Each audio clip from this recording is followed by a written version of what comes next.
Bonjour et bienvenue dans ce journal de l'ESJ, un journal exceptionnellement court aujourd'hui mais pas moins intéressant. Hakim Gemili nous expliquera comment passer de YouTube au grand écran, mais avant ça, intéressons-nous au métier de producteur. Non, il ne s'agit pas seulement de signer des chèques, c'est ce que nous racontera Mohamed Efzi, un producteur égyptien de passage au Cinémed pour la première fois. Yo Medine, Clash, en compétition au Festival de Cannes. Microphone, primé au Festival du Caire, Ragzen Tatters, Antigone d'Or 2013. Derrière ces films, un homme, Mohamed Efzi, producteur d'une trentaine de films qui ont remporté plus de 80 prix. Mais que font les producteurs ? Leur mission va au-delà du simple aspect financier. C'est plus que ça, le réalisateur a vraiment besoin d'un producteur. Ce que je veux dire, c'est que le producteur est un peu le meilleur ami du réalisateur. Les producteurs doivent composer avec les doutes, les égos, les attentes et les peurs du réalisateur.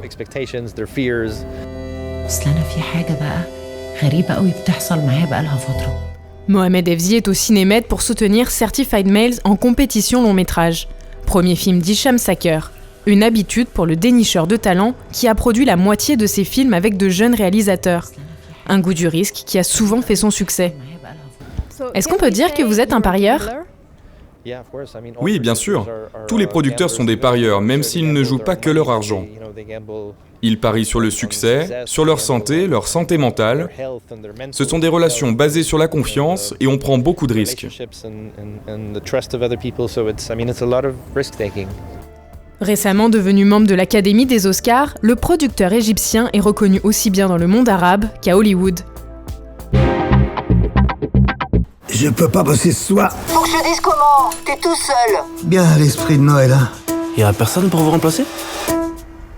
Vous êtes sûr qu'il y a aucune histoire ? Fais ce que je te dis et tout se passera très bien. Docteur ? Oui, c'est moi-même. J'ai très mal au ventre, ça me fait comme des coups de poignard. Fais gaffe, mon pote, tu sais pas dans quoi tu mets les pieds. Hein. Il a un bouchon qui lui obstrue le rectum. Est-ce que vous pourriez être un peu plus clair ? Ça arrangerait tout le monde, s'il vous plaît. Il a de la merde séchée qui lui bouche le trou du cul et toi tu viens de lui proposer de le déboucher. C'est clair comme ça ? Beaucoup trop. Bonjour Hakim Gemili, merci d'avoir accepté notre invitation. Bonjour monsieur, c'est avec plaisir. Vous êtes ici à Montpellier pour présenter le premier film dans lequel vous avez joué, Docteur. Exactement. Qu'est-ce que ça fait ? C'est magnifique, mec. Incroyable, hein. Qui l'eût cru ? Il y avait du monde dans la salle hier. Ouais, c'était blindé, c'était super. De bons retours. Magnifique, la salle a ri à gorge déployée. Franchement magnifique, mec, si tu veux espérer de mieux dans ta vie. Quand vous avez appris que vous alliez jouer avec Michel Blanc, qu'est-ce que vous avez ressenti ? C'était plutôt du stress, de la fierté ? C'était, tu sais quoi ? C'était un mélange de tout. C'était en même temps un sentiment un peu d'accomplissement, tu sais, tu te dis bon, tu fais ce métier, tu sais, pour jouer avec des grands mecs comme ça, tu vois. Tu dis c'est extraordinaire. Peut-être ça m'arrivera qu'une seule fois, peut-être ce sera la première et dernière fois que je joue avec des mecs aussi chauds. Mais en tout cas, c'est un kiff que tu prends. Vous avez eu un temps de préparation avant pour préparer le film ? Donc j'ai travaillé comme un forcené. J'ai travaillé 2-3 mois avant le démarrage du film, je connaissais mes textes par cœur. Non, j'ai beaucoup travaillé. C'est pour ça qu'en fait, peut-être j'étais pas stressé parce que je savais ce que j'avais à faire déjà. Est-ce que ça a été un objectif au bout d'un moment de faire du cinéma ? Tu sais, moi, dans ma vie, j'ai jamais vraiment trop calculé ce que je faisais, tu vois. J'ai commencé par le tas d'improvisation. Je savais pas trop où ça allait me mener. Puis ensuite, j'ai fait de la scène en solo, puis ensuite avec le Whoop. Oui, effectivement, quand tu fais de la scène, quand tu fais des vidéos sur Internet et que ça fonctionne, eh ben, tu as envie de passer à l'étape supérieure qui est le cinéma. Évidemment, la scène ou YouTube, c'est des choses que je lâcherai jamais, même si le cinéma, ça vient à marcher un peu plus.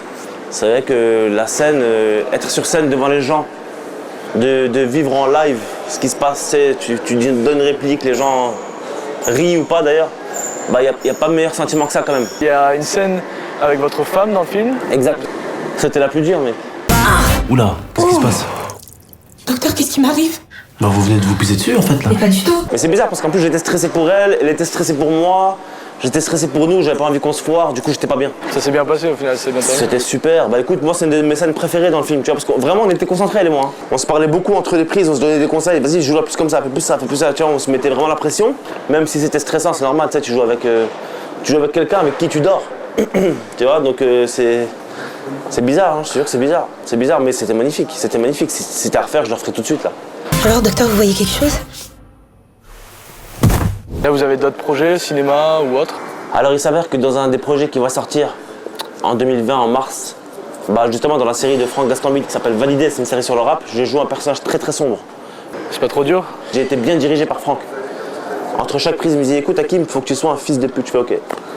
C'était ça son axe de direction. Merci beaucoup. Je t'en prie mec, c'est un plaisir. Et bon courage pour la suite. Merci à vous aussi. Merci. Des lycéens jurys d'un festival international.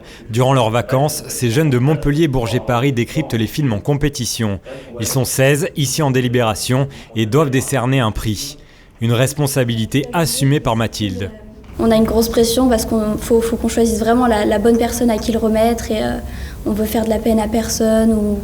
Donc voilà, on va prendre la décision, mais ça va être compliqué, je pense. Chaque matin, Mathilde démarre son marathon. Visionnage, débrief, nouveau visionnage, nouveau débrief, une semaine rythmée. Avec ses camarades, elle décortique 3 films par jour. Très intense, c'est assez fatigant.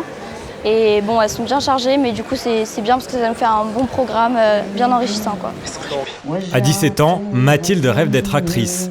Pour elle, être jury, c'est aussi une façon de se rapprocher de ses idoles, tout en affinant son sens critique. Faire en sorte qu'ils aient une lecture critique et qu'ils puissent se faire un avis assez personnel et aller au-delà un petit peu du j'aime ou j'aime pas, mais de voir un petit peu ce qu'il y a derrière le film. La 8e projection terminée, nous retrouvons Mathilde. Est-ce qu'on arrive à revenir à zéro à chaque fois avant chaque film? Oui, on essaie de faire un peu le vide dans sa tête avant de rentrer dans la salle, de ne pas penser à ce qu'on a vu avant ou après. Jury au Cinémed, ces jeunes lycéens auront approfondi leur culture et vécu une belle aventure humaine. C'est la fin de ce journal qui est aussi le dernier de ce Cinémed. Pour la cérémonie de clôture, nous vous préparerons un retour sur les meilleurs moments du festival. En attendant, je vous souhaite une bonne séance.